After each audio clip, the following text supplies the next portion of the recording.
Hi hello ನಮಸ್ಕಾರ. ಎಲ್ಲರಿಗೂ Mamata food ಕೋರ್ಟ್ಗೆ ಸ್ವಾಗತ. ನಾನಿವತ್ತು ಕಾಯಿ ಟಮಾಟೆ ಹಣ್ಣಿಂದ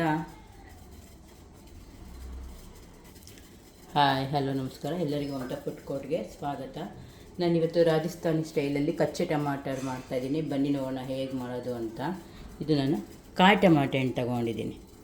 ಒಂದು 1/4 kg ಕಾಯಿ ಟಮಾಟೆ ಹಣ್ಣು ತೊಗೊಂಡಿದ್ದೀನಿ. ನೋಡಿ, ಒಂದು 5 ಹಸಿಮೆಣ್ಸಿನ್ಕಾಯಿ ತೊಗೊಂಡಿದ್ದೀನಿ.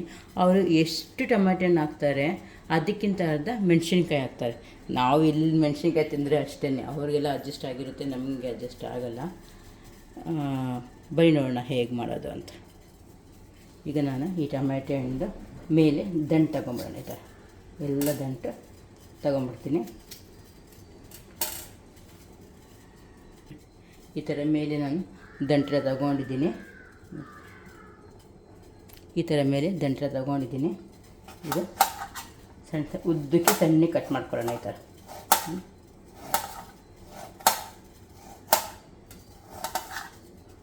ತುಂಬ ಸಣ್ಣದಾಗಿ ಕಟ್ ಮಾಡ್ಕೊಳ್ಳೋಣ. ತುಂಬ ಚೆನ್ನಾಗಿರುತ್ತೆ ಚಪಾತಿಗೆ.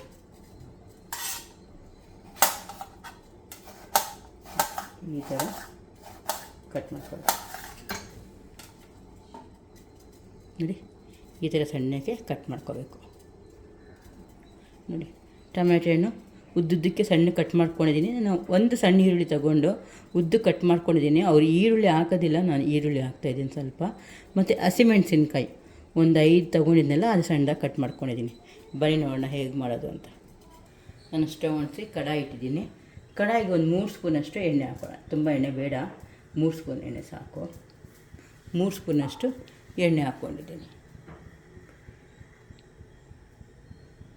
ಒಂದು 3 ಸ್ಪೂನಷ್ಟು ಎಣ್ಣೆ ಹಾಕಿದ್ದೀನಿ.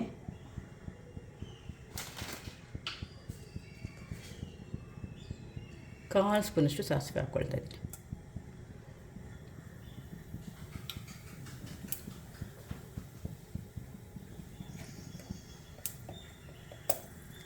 ಒಂದು 1/4 ಸ್ಪೂನಷ್ಟು ಜೀರಿಗೆ ಕೂಡ ಹಾಕ್ಕೊಳ್ತಾ ಇದ್ದೀನಿ.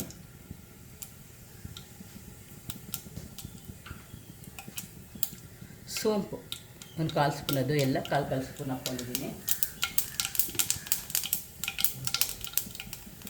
ಮತ್ತು ಮೆಣಸಿನ್ಕಾಯಿ ಕಟ್ ಮಾಡಿದ್ವಲ್ಲ, ಆ ಮೆಣಸಿನ್ಕಾಯಿ.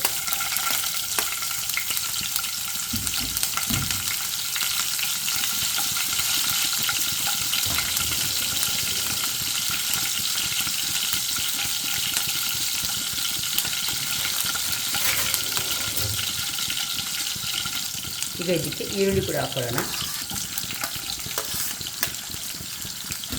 ಸ್ವಲ್ಪ ಫ್ರೈ ಮಾಡ್ಕೊಳ್ಳೋಣ.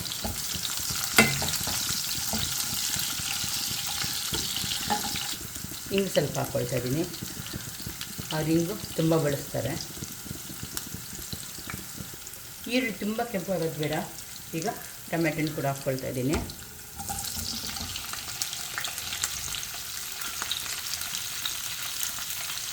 ಮತ್ತು 7-8 ಬೆಳ್ಳುಳ್ಳಿ ತೊಗೊಂಡು ಈ ಥರ ಹೆಚ್ಕೊಂಡಿದ್ದೆ. 7-8 ಎಸಳು ಬೆಳ್ಳುಳ್ಳಿ ತೊಗೊಂಡು ಈ ಥರ ಹೆಚ್ಕೊಂಡಿದ್ದೀನಿ. ಇದು ಕೂಡ ಹಾಕ್ಕೊಳ್ತಾ ಇದ್ದೀನಿ. ಹಾಕ್ಕೊಂಡು ಚೆನ್ನಾಗಿ ಮಿಕ್ಸ್ ಮಾಡ್ಕೊಳ್ಳೋಣ. ಇದಕ್ಕೆ ರುಚಿಗೆ ತಕ್ಕಷ್ಟು ಉಪ್ಪು ಹಾಕ್ಕೊಳ್ತಾ ಇದ್ದೀನಿ. ಅವ್ರು ಕಲ್ಲುಪ್ಪು ಬಳಸಲ್ಲ, ಪುಡಿ ಉಪ್ಪೇ ಬಳಸೋದು. ಈಗ ಲೋ ಫ್ಲೇಮಲ್ಲಿ ಒಂದು ಲಿಡ್ ಮುಚ್ಚಿ 5 ನಿಮಿಷ ಹಾಗೆ ಬಿಡೋಣ. ಸ್ವಲ್ಪ ಟೊಮ್ಯಾಟೊನೆಲ್ಲ ಸ್ಮ್ಯಾಶ್ ಆಗಿರುತ್ತೆ. ಆಗ 5 ನಿಮಿಷ ಅಂದರೆ 5 ನಿಮಿಷ ಹಾಗೆ ಬಿಡಬೇಡಿ, ಮಿಕ್ಸ್ ಮಾಡ್ತಾಯಿರಿ. ಚೆನ್ನಾಗಿ ಫ್ರೈ ಆಗಬೇಕು.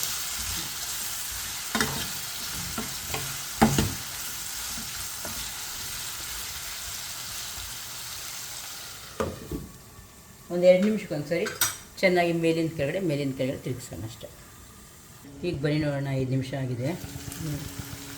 ಚೆನ್ನಾಗಿ ಎಣ್ಣೆಯಲ್ಲಿ ಫ್ರೈ ಆಗ್ತಾಯಿದೆ. ಇದು ಎಲ್ಲ ಒಂದು ಸರ್ತಿ ಮಿಕ್ಸ್ ಮಾಡ್ಕೊಳ್ಳೋಣ. ನೋಡಿ, ಎಣ್ಣೆಯಲ್ಲೇ ಚೆನ್ನಾಗಿ ಫ್ರೈ ಆಗಿದೆ. ಈಗ ಇದಕ್ಕೆ 1/4 ಸ್ಪೂನಷ್ಟು ಅರಿಶಿನ ಪುಡಿ ಹಾಕೋಣ. ಧನಿಯಾ ಪುಡಿ ಅರ್ಧ ಸ್ಪೂನು, ಅಚ್ಚ ಖಾರದ ಪುಡಿ 1/4 ಸ್ಪೂನ್ ಹಾಕ್ತಾಯಿದ್ದೀನಿ. ಮೆಣಸಿನ್ಕಾಯಿ ಹಾಕಿದ್ದೀವಿ, ಖಾರ ಇದ್ದರೆ ತುಂಬ ಖಾರ ಆಗಿಬಿಡುತ್ತೆ ಅದು. ಖಾರದ ಪುಡಿ ನೋಡ್ಕೊಂಡು ಹಾಕ್ಕೊಳ್ಳಿ, ನಿಮಗೆ ಎಷ್ಟು ಖಾರ ಬೇಕು ಅಷ್ಟು. ಯಾಕಂದರೆ ಮೆಣಸಿನ್ಕಾಯಲ್ಲೂ ಖಾರ ಇದೆ, ಅದಕ್ಕೆ ಕೂಡ ನಾನು 1/4 ಸ್ಪೂನಷ್ಟು ಮೆಣಸಿನ ಪುಡಿ ಹಾಕಿದ್ದೀನಿ. ಜೀರಿಗೆ ಪುಡಿ 1/4 ಸ್ಪೂನ್. ಅವರು ಕರಿಬೇವು ಸೊಪ್ಪು ಹಾಕೋದಿಲ್ಲ, ನಾನು ಕರಿಬೇವು ಸೊಪ್ಪು ಹಾಕಿಲ್ಲ. ಇದೆಲ್ಲ ಒಂದು ಸತಿ ಮಿಕ್ಸ್ ಮಾಡ್ಕೊಳ್ಳೋಣ.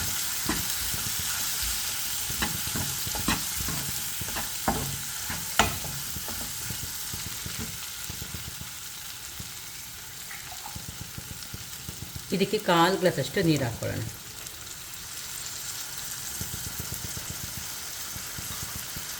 ಈಗ ಎಲ್ಲ ಚೆನ್ನಾಗಿ ಒಂದ್ಸರಿ ಮಿಕ್ಸ್ ಮಾಡ್ಕೊಳ್ಳೋಣ. ಎಲ್ಲ ಮಿಕ್ಸ್ ಮಾಡಿಬಿಟ್ಟು ಎಲ್ಲ ಚೆನ್ನಾಗಿ ಮಿಕ್ಸ್ ಮಾಡಿಬಿಟ್ಟು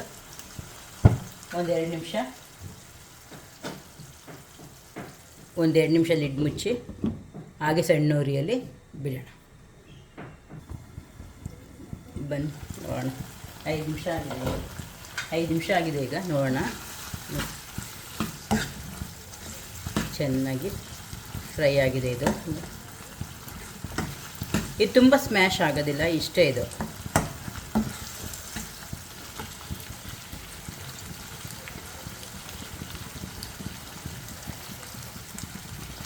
ಇದಕ್ಕೆ ಒಂದು ಅರ್ಧ ಸ್ಪೂನಷ್ಟು ಸಕ್ಕರೆ ಹಾಕ್ತಾಯಿದ್ದೀನಿ. ಸಕ್ಕರೆ ಹಾಕೋದು ಯಾಕೆ ಅಂದರೆ ಬ್ಯಾಲೆನ್ಸ್ ಆಗುತ್ತೆ.